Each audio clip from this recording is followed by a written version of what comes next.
বাংলাদেশে যে পরিস্থিতির সৃষ্টি হয়েছে তা পুরোপুরি পূর্ব পরিকল্পিত।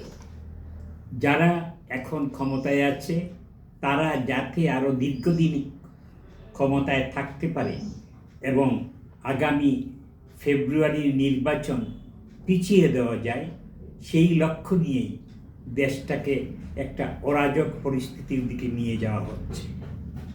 এখন জনগণকে বলা হবে যে দেশে যেহেতু নির্বাচনের মতো পরিস্থিতি নেই, সুতরাং ফেব্রুয়ারির নির্বাচন স্থগিত থাকবে।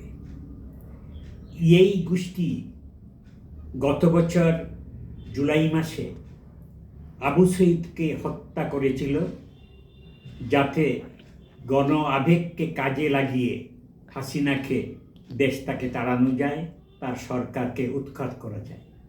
ঠিক এইবারও শরীফ উসমান হাদিকে পরিকল্পিতভাবে হত্যা করা হয়েছে যাতে এই গণ আবেগকে কাজে লাগিয়ে দেশের মধ্যে এই ধরনের একটা পরিস্থিতির সৃষ্টি হয়, যাতে নির্বাচন পিছিয়ে দেওয়ার একটা অজুহাত খুঁজে পাওয়া যায়।